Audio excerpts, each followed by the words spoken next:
Tariffs are everywhere. Countries are adding them, removing them, and arguing about them. But what are tariffs and how do they affect us?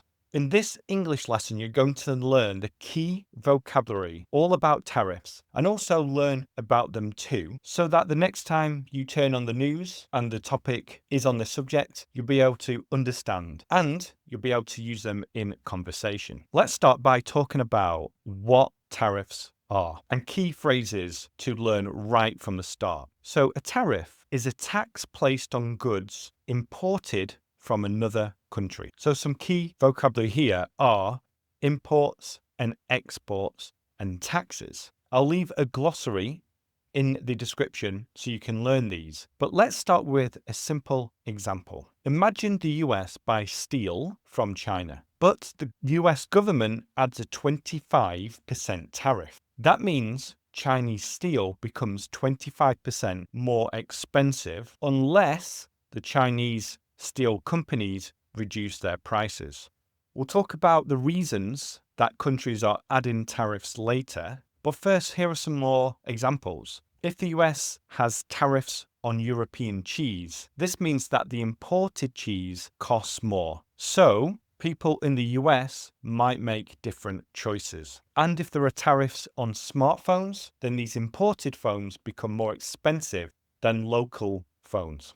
European countries have tariffs too, so there are tariffs or there were tariffs on American-made cars, meaning that cars bought in the EU from America were more expensive than cars assembled or cars made in Europe. Often when we're talking about this, we're going to use the passive voice, okay? So we can use the passive voice to explain this a little bit more. For example, tariffs are added to imported goods. So we can use this to make tariffs the focus and say tariffs are added to imported goods. Another one is taxes are collected by the government. Taxes are collected by the government. And another example is prices are increased to protect local businesses. So that is the simple explanation of what tariffs are. It's basically a tax on imports to make them more expensive. But why do governments want to use tariffs? At the moment, a lot of tariffs being added are coming from the United States. And at the moment as well, the United States is trying to make trade deals with other countries. And a lot of this seems to be political. But there are other reasons why countries add tariffs. The first reason, and this is not just related to the US, but just in general, the first reason is to protect local jobs. So to protect local jobs and local industries. And when we're talking about this, we often use modal verbs for possibility of something happening. So instead of just saying it happens, like tariffs protect local jobs, you can use the word can or might or could. So you might want to use these types of modal verbs instead by saying tariffs can protect local jobs. Tariffs might protect local jobs. But the idea is that, let's say, imported clothes from Asia are cheaper than clothes made in the UK. British factories won't do as well because people tend to buy clothes based on price. So if they are cheaper coming from Asia, then people will just choose those clothes instead, those t-shirts and jeans, etc. But let's say the UK government adds a tariff, which means that these now are more expensive from Asia. Clothes in the UK or made in the UK remain competitive or will become competitive, which will do two things. Firstly, prices go up. So because there are no more cheaper clothes, prices will increase. However, there will be more jobs created and the British factories and British companies will do better. So the idea is that it's going to protect local jobs. The second reason is to raise government money, to bring in more tax revenue. Now, there is a big debate about where this money comes from. And from what I know, it mainly comes from the consumer. So the consumer will end up paying more for the imported goods. But the government sees this as revenue, and it's like a tax on the goods. And then at the moment, it seems to me like the biggest reason governments are talking and introducing tariffs at the moment is for political reasons. And this can sometimes be called a trade war. So countries use tariffs to pressure other countries. And we've seen this a lot over the past 6 months, where the US has introduced tariffs and then they have got into negotiations with other countries. But we've also seen other countries respond by introducing their own tariffs on the US too. So a great phrase for you to learn is tariffs can protect jobs, but they also make goods more expensive. Now let's talk about how tariffs affect everyday people. And we talked about it a little bit in the last section, but the main idea is that these tariffs aren't just about governments, they also affect consumers too. Now, in economics, people talk about consumers as just people who buy things. So it's in context. But an example is, let's say there's a 10% tariff on all electronics coming into the country. This means if you want to buy a new laptop, it's going to cost $100 more if the laptop was $1,000. If there are tariffs on imported fruit, then oranges and bananas are going to cost more in the supermarket. Now, there's a business reaction here too from businesses who have consumers in a specific country, but their factory is abroad. Because a big part of doing these tariffs, or at least that's what they're saying, is to move more factories back to the US. So if the US has a tariff and it's really high, then the company will say, we will make these products now in the US to avoid tariffs. So for example, a car company might build a plant, a factory in the US to avoid the tariffs so that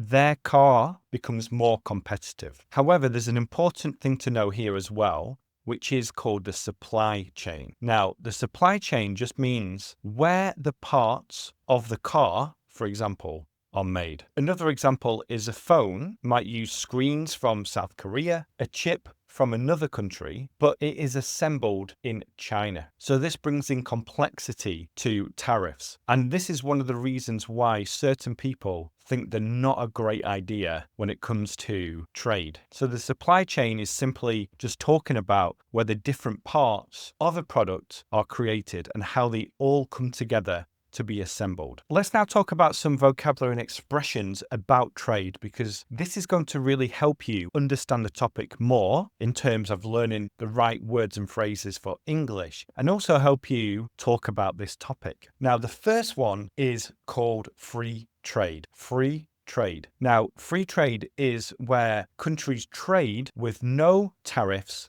or restrictions. And a good example of this is the EU. So there are various countries in the EU, and this is a free trade area. So there are no tariffs or restrictions from countries like Spain, Germany, and France. Another useful expression here is to retaliate. Retaliate. And to retaliate means to respond with an action. So, for example, if one country raises tariffs, the other country often retaliates. We've seen this over the last few months where one country has raised tariffs and then the country has retaliated by raising tariffs on that country too. Another great phrase to know is trade deficit. Trade deficit. If a country has a trade deficit, this is when the country imports more than it exports.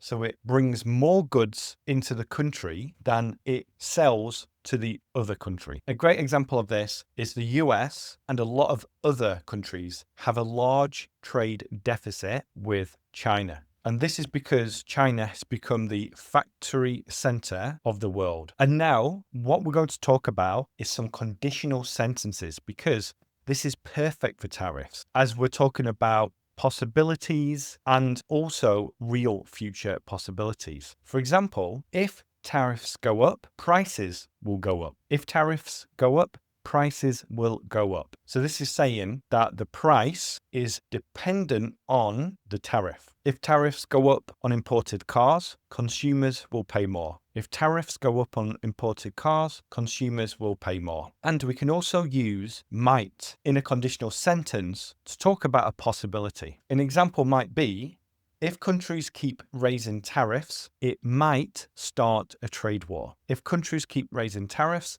it might start a trade war. So this is saying that this is a possibility for the future. And we can use might here to help us state that. We can also use the second conditional here too. For example, if tariffs were lower, consumers would save money. If tariffs were lower, consumers would save money. This is a hypothetical, a non-real example. And then let's look at some idioms now related to this topic. So the first one is pick up the tab. Pick up the tab, which means to pay for something, often when it's expensive. So for example, shoppers are the ones who pick up the tab when tariffs are raised. So shoppers are the ones who pick up the tab. They are the ones who pay for something. You'll also hear the term hit the wallet. Hit the wallet. And you'll often hear political commentators use this one. For example, tariffs have hit people's wallets hard this year. Tariffs have hit people's wallets hard this year. This means to affect someone in a negative way in terms of price. Another one, using my name, is jack up the prices. To jack up the prices. And this means to raise prices suddenly and sharply. For example, companies had to jack up the prices after tariffs were introduced. Companies had to jack up the prices after tariffs were introduced. So they had to raise prices suddenly and sharply. And another one is tighten your belt.